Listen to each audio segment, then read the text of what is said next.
मित्रमैत्रिणींनो नमस्कार, मी मुक्ता कदम। आज पेपर हातात घेतला तेव्हा पाहिलं तर सगळ्या पेपरमध्ये जवळपास ही जाहिरात होती। ही महायुतीने म्हणजे भारतीय जनता पक्ष, शिवसेना आणि राष्ट्रवादी यांनी दिलेली जाहिरात आहे असं दिसतंय।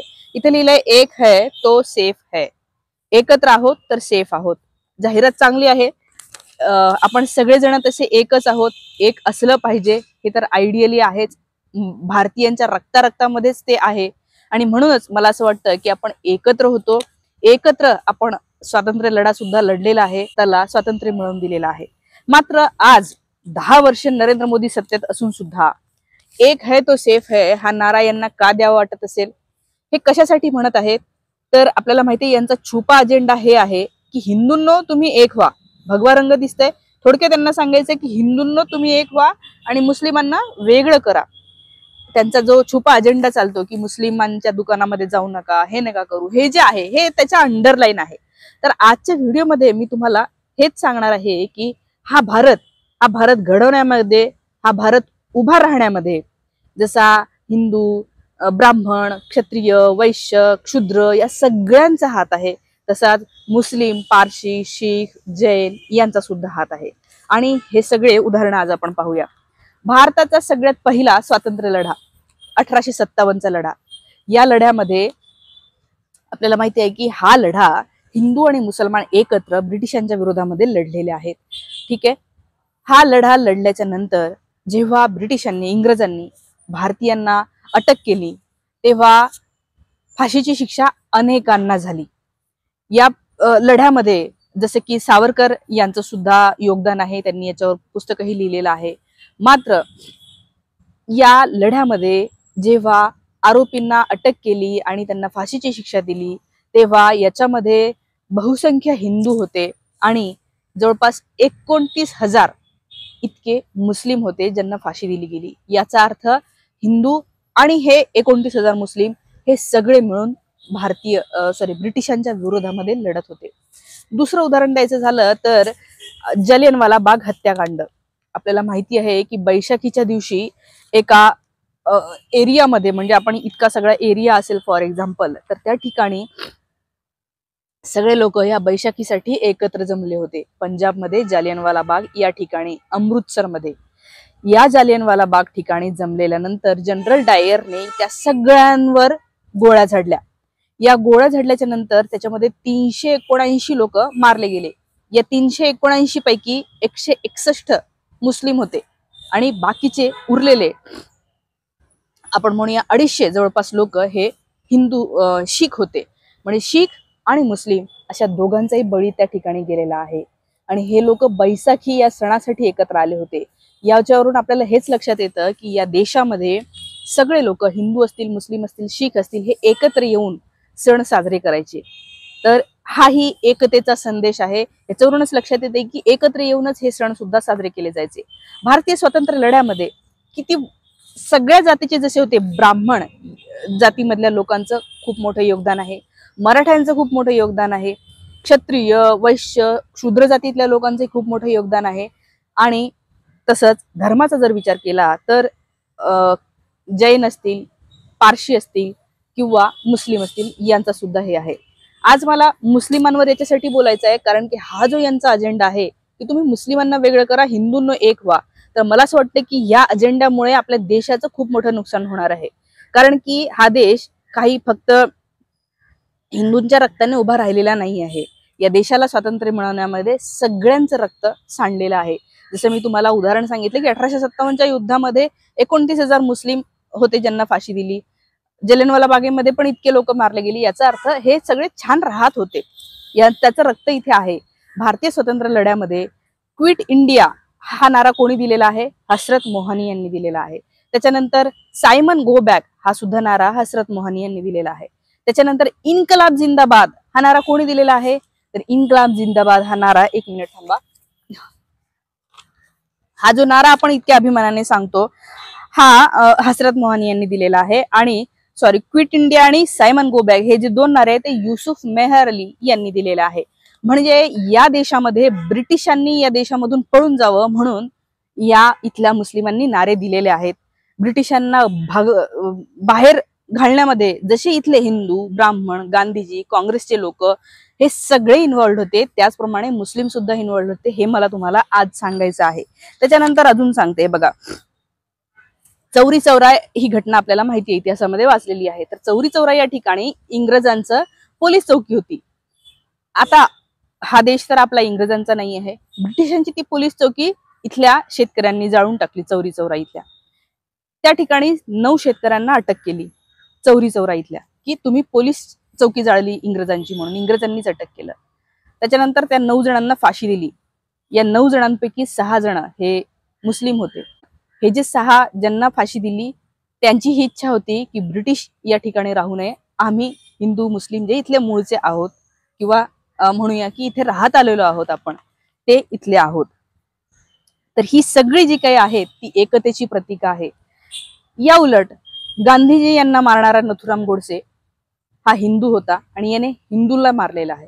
गौरी लंकेश यांना मारणारे लोक, तो काय त्याचं नाव आत्ताचं, वाघमारे कोण आहे हा? गौरी लंकेश पण हिंदू आहे, तो पण हिंदू आहे. त्याच्यानंतर कलबुर्गी यांना मारणारे, पानसरे यांना मारणारे कोण होते? आणि हे मेलेले लोक कोण होते? हेही हिंदूच होते. त्याच्यामुळे इथे हे जे सांगतात ना, एक है तो सेफ आहे, हिंदूंनो एकत्र राहा, तर यांचे काय कारनामे आहे मला असं वाटतं की हे आपण लक्षात घेतलं पाहिजे. हा देश एक होताच, एक राहतो आणि एकच राहणार आहे. जसे की तुम्हाला जर सांगितलं जात असेल की हे मुस्लिम बाहेरून आलेले आहे, तर हे बघा मी तुम्हाला सांगते, या भूमीमध्ये सगळेच्या सगळे बाहेरून आलेले. मी जॉग्राफीचा अभ्यास केलेला UPSC साठी. मी मुलांना जॉग्राफी शिकवायची, पृथ्वीची उत्पत्ती कशी झाली, मानव कसा इथे पहिल्यांदा पृथ्वीवर अवतरला.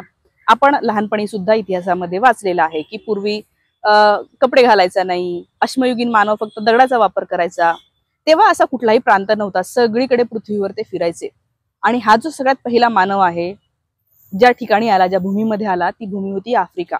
या आफ्रिकेमध्येच पहिले मानव जे आहेत ते आलेले आहे आणि तिथूनच हे मानव सगळीकडे गेले. मग काही अमेरिकेत गेले, युरोपमध्ये गेले, भारताकडे आले, ऑस्ट्रेलियाकडे गेले. हे जे काही आहे म्हणजे तसं पाहिलं तर सगळेचे सगळे लोक हे आफ्रिकेतून आलेले आहेत. आपण सुद्धा आपलेही कितीतरी हजारावी जनरेशन ही आफ्रिकेतूनच आलेली आहे. त्याच्यामुळे इथलं मूळचं कोण हा मुद्दा जो आहे तो आपण जर खूप खूप खूप खूप मागे जातो म्हणलं ना, तर म्हणजे त्याचं उत्तर 0 असं होतं. त्याच्यामुळे मला असं वाटतं जर तुम्हाला कोणी हे शिकवत असेल तर त्यांना हे विचारा की पहिला मानव कुठे जन्माला आला? आफ्रिकेमध्ये आला, मग आफ्रिकेमधून तो त्यांनी कुठे प्रवास केला? तर अशा ठिकाणी सबंध जगभरामध्ये हा मानव पसरलेला आहे आणि नंतर तिथे त्याच्या पिढ्या वाढल्या, तिथल्या वातावरणानुसार मग त्यांचे चेहरे, रंग, कलर, केस हे सगळे बदलत गेले. आणि हे सगळं जे आहे ते जॉग्राफीमध्ये तुम्हाला अभ्यासता येतं, इतिहासामध्ये अभ्यासता येतं. त्याच्यामुळे हे जे आता म्हणतायत एक है तो सेफ आहे, यांच्या या घोषणेकडे आपण लक्ष दिलं पाहिजे. आणि म्हणजे मला हेही म्हणायचं नाही आहे की आपण सगळेजण आफ्रिकेतून आलो तर आफ्रिका आपला देश आहे, नाही. जर आपण 1947 साली म्हणलेलं आहे की आज 1947 पासून या भारतामध्ये जे लोक आहेत ते भारतीय, दॅट्स इट. या भारतासाठी ज्या लोकांनी म्हणून रक्त सांडलेलं आहे, ज्या लोकांनी म्हणून इथे लढलेले आहेत की नाही या भूमीला स्वातंत्र्य मिळवलं पाहिजे, ते सगळे हिंदुस्थानी आहेत. हे सगळेचे सगळे 1965चं भारत पाकिस्तान युद्ध आठवा. या भारत पाकिस्तान युद्धामध्ये अब्दुल हमीद आहेत 1965च्या युद्धामध्ये सहभाग घेतला. भारताकडून ते लढलेले आहेत पाकिस्तानचे 2 तुकडे करण्यासाठी. अब्दुल हमीद नावावरून तुमच्या लक्षात असेल, त्यांना परमवीर चक्र दिलेला आहे, तुम्ही गुगल करा. म्हणजे एक मुस्लिम व्यक्ती पाकिस्तानचे 2 तुकडे होण्यासाठी लढतो आहे, त्याला परमवीर चक्र मिळतं. याच्यावरून काय लक्षात येतं? याच्यावरून हेच लक्षात येतं की कुठलाही धर्म न पाहता या भारताची भारतीय म्हणून जी ओळख आहे ती ओळख कधीही वरची राहिलेली आहे. आणि तुम्ही जर विचार कराल तर ती हिंदूमध्ये आहे, मुस्लिमांमध्ये आहे, ख्रिश्चन, पारसी सगळ्याच धर्मामध्ये ती आहे. आणि असे विकृत मनोवृत्तीचे लोक हे कुठल्याच धर्माचे नसतात, ते विकृतच असतात. त्याच्यामुळे त्यांचा कुठलाही धर्म नसतो आणि त्या वृत्तीचे वेगळ्या धर्मामध्ये आहे, हे मला आज सांगायचं होतं. त्यामुळे त्यांचे हे जे एक है तो सेफ आहे वगैरे जे आहेत ना, हे खरं म्हणजे मोदी आणि त्यांचे जे 4 लोक आहेत त्यांना एकत्र राहायचं आहे, तरच ते सेफ राहतील. मोदी, अदानी, अमित शहा, अंबानी हे जर एक नाही राहिले ना तर त्यांचं काही खरं नाही. त्याच्यामुळे तो संदेश जो आहे तो ह्या साठी आहे फक्त. याच्या शेजारीच तुम्हाला ही ऍड दिसते. काय? अमित शहा असं म्हणतात की उद्धव ठाकरे यांची गरज नाही. एकीकडे म्हणायचं एक है तो सेफ आहे, इकडे म्हणायचं मला तुमची गरज नाही आहे. काय अर्थ आहे याचा? याचा काय अर्थ आहे? तुम्ही तुमच्या स्लोगनला तरी जागा. याच्यावर खूप चांगला माझ्याकडे एक किस्सा आहे नाशिकचा.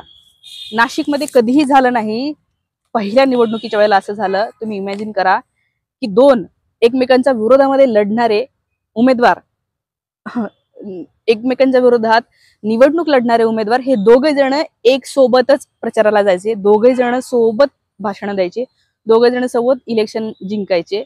सोबत जिंकायचे नाही, फॉर एक्झाम्पल एक जण जिंकायचा, दुसरा त्याच्या सोबत ते सेलिब्रेट करायला यायचा.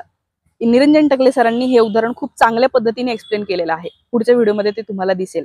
तर नाशिकच्या निवडणुकांचं एक खूप वैशिष्ट्य आहे. 1952 साली जी पहिली लोकसभा निवडणूक झाली त्यात काँग्रेसचे स्वातंत्र्य सैनिक गोविंदराव देशपांडे हे उमेदवार होते आणि डॉक्टर बाबासाहेब आंबेडकरांच्या पक्षातर्फे स्वतंत्र मजूर पक्षातर्फे दादासाहेब गायकवाड जे बाबासाहेबांचा उजवा हात समजले जायचे ते उमेदवार होते.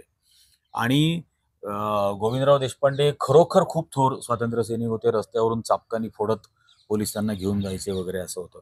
आणि दोघांनी पूर्ण लोकसभा मतदारसंघात एकत्र प्रचार केला. बरं, दोन्ही उमेदवारांनी एकत्र संपूर्ण जिल्ह्यामध्ये प्रचार केला. त्यावेळेला सेंट्रल नाशिक लोकसभा होती, त्यामुळे 14च्या 14 तालुक्यांचा एक लोकसभा मतदारसंघ होता. सगळीकडे त्या दोघांनी एकत्र प्रचार केला. निवडणुकीचा निकाल लागला. निकाल लागल्यानंतर गोविंदराव देशपांडे निवडून आले. दोघांनी एकत्र विजयी मिरवणूक काढली. अरे वा. दोघांची एकत्र विजयी मिरवणूक झाल्यानंतर ज्या वेळेला संसदेची अधिवेशनं व्हायला लागली तर संसदेचं अधिवेशन झालं की गोविंदराव देशपांडे नाशिकला परत यायचे. आल्यानंतर दोघं जण पुन्हा चौक सभा घेत जिल्हाभर फिरायचे की या अधिवेशनात हे झालं, या अधिवेशनात असंही व्हायला हवं होतं. अशा पद्धतीने दोघं पुन्हा फिरायचे. पुन्हा 62ची निवडणूक लागली, 57ची. 57च्या निवडणुकीला पुन्हा दोघं उमेदवार, पुन्हा दोघांनी एकत्र प्रचार केला. 57च्या निवडणुकीत गोविंदराव देशपांडेंचा पराभव झाला. दादासाहेब गायकवाड निवडून आले. दादासाहेब गायकवाड निवडून आल्यानंतर पुन्हा विजयाची मिरवणूक दोघांनी एकत्र काढली. म्हणजे नाशिक हा आजच्या भाषेमध्ये सो कॉल्ड कॉन्झर्वेटिव्ह असलेला, ब्राह्मणी पगडा असलेला अशा पद्धतीचा तो मतदारसंघ, त्या ठिकाणी सर्वसाधारण मतदारसंघामध्ये दादासाहेब गायकवाडांना हे 57 साली नाशिककरांनी निवडून दिलेलं आहे. आरक्षित मतदारसंघ नव्हता तो. सर्वसाधारण मतदारसंघामध्ये नाशिककरांनी 57 साली दादासाहेब गायकवाडांना निवडून दिले, एकत्र प्रचार करून दोन्ही उमेदवारांनी. ही नाशिकच्या सामाजिक अभिसरणाची खरं म्हणजे ओळख आहे. याच्यात म्हणजे असं इमॅजिनच नाही होत की दोन उमेदवार एकमेकांच्या विरोधात उभे आणि दोघं सोबत कल्पनाच नाही करू शकत प्रचार करत आहे. जिंकून आलं तरी त्याच्यातल्या दोघांना वाटतं की आपण दोघे जिंकलेलं आहे. हो. किती वेगळं आहे, अतिशय वेगळं. आणि हा खरा तो नाशिकचा भाव आहे. नाशिकलाच बाबासाहेब आंबेडकरांनी काळाराम मंदिर सत्याग्रह, प्रवेशाचा सत्याग्रह केलेला होता. तेव्हा त्यांना विरोध करणारे कोण होते? ते आज याच RSS हिंदू महासभेचे होते ना, त्यावेळेची लोक. पण नाशिकची परंपरा ही अत्यंत पुरोगामी राहिलेली आहे. आणि अशा पुरोगामी नाशिकमध्ये येऊन हा माणूस काहीतरी गटार ओकून गेला याचा अर्थ नाशिककरांवर त्याचा काही परिणाम होईल असा अजिबात नाही. नाशिक आजही पुरोगामी तत्वांच्या पाठीमागे राहील आणि या निवडणुकीत ते पुन्हा एकदा सिद्ध होईल. चालेल, ते मध्ये जोडते मी. ठीक आहे. तर हे असं आहे. आज इथेच थांबतो. हे सगळं ऐकून तुम्हाला काय वाटतं? तुमच्याकडे अजून काही उदाहरणं असतील तर तीही सांगा. माझं काही चुकत असेल तर तेही सांगा. माझा मुद्दा काही हिंदू वाईट आणि मुस्लिम चांगले असं म्हणायचा नव्हता. माझा मुद्दा हा आहे की या भारतामध्ये राहणारे सगळ्या जाती धर्माचे लोक हे चांगलेही आहेत आणि तितकेच त्याच्यातले मधले काहीही वाईटही आहेत. त्याच्यामुळे कुठल्याही धर्मावरून, जातीवरून आपण कुणाचाही स्वभाव निश्चित करू शकत नाही. हेच मला आज सांगायचं होतं. धन्यवाद. व्हिडिओ आवडला असेल जास्तीत जास्त लोकांपर्यंत शेअर करा आणि शक्य असेल तर चॅनलला तुम्ही आर्थिक मदत करू शकता.